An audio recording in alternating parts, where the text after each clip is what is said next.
When we decided to name our organization QueerSA, I knew full well that by choosing to use a derogatory slur, we were in for a world of flack, and I wasn't wrong. Many people, both gay and straight, have called me out on our decision, but it was a very deliberate choice and one we will continue to stand by. The term queer originally meant odd, strange or peculiar, and this word was repurposed in the late 1800s as a derogatory term for homosexual. By the late 1980s, some members of the LGBT community began to deliberately use the word positively in an attempt to deprive it of its negative power. The neutral use of the word is now well established and widely used, especially as an adjective, and exists alongside the derogatory use. In South Africa, we have the word morphie, which is used in the same way as queer, and I expected the same kind of fallout that we got from the name change to QueerSA when I called our fundraising initiative the Monday Moffie Movie Club. I've been told by more than a handful of people that I have to change it. One person said that he didn't like the word morphie because it was what it was called in school, and the impression I got was that we must change the name of our fundraising initiative because it is offensive. Here's what I find offensive: allowing someone to use a simple word to make me feel less of a person, a second-class citizen. That's offensive, and if I allow it, it is me who is causing the offense to myself.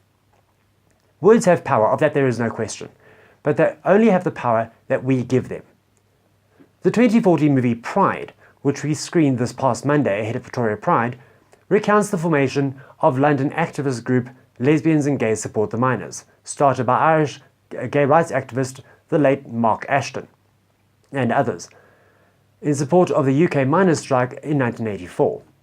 At one point in the movie, an article is published with the headlines, "Perverts Support the Pits," and the group is sent reeling until Mark reminds them of a long-standing tradition in the queer community. They called us perverts! Bromley, it's time for an important part of your education. Hands up in this room if you've ever been called a name like that. Now, there is a long and honourable tradition in the gay community, and it has stood us in good stead for a very long time. When somebody calls you a name, am I right about this, Jonathan? Dead right. You take it, and you own it. Let me repeat that for those of you who weren't paying attention. When somebody calls you a name, you take it and you own it. We shouldn't be made to think, or allow ourselves to think, that we need to be ashamed of who we are.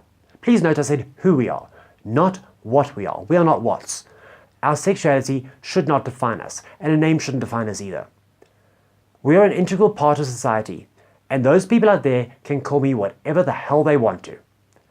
The word morphie or anything like that will never be able to diminish who I am or what I can contribute to society.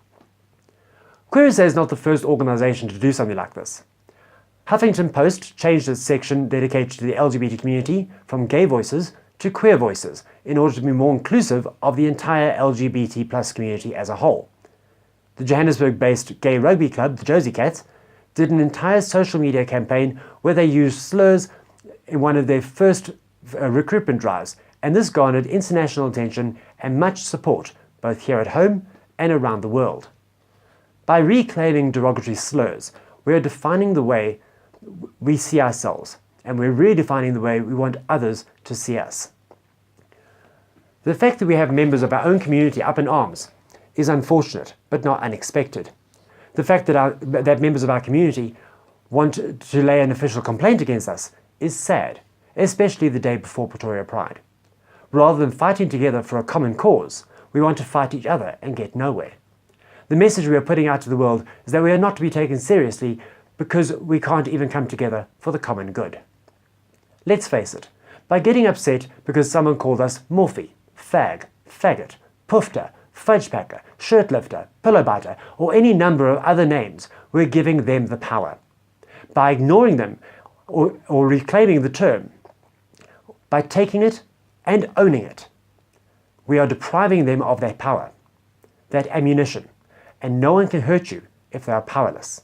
I refer to myself by all of these terms because I won't allow anyone to hurt me with these words. At QueerSA, we define queer as anyone who doesn't fit in with the norm. So if you are gay, an ally, into kink, gender generous, or have ever been called a derogatory slur, you're one of us, and you should be standing next to us, fighting with us for equality, acceptance, and the right to love who we choose, rather than fighting against us over the use of a silly little word. Johannesburg Pride is taking place on the 27th of October, and we will be re-screening Pride on Monday the 22nd, the Monday before Johannesburg Pride. So come through to people like us in Boksburg and watch the movie, because clearly the South African queer community needs to be reminded that we are a community, and that we can and should stand together for a common cause, not only to benefit the queer community, but society as a whole. Thank you.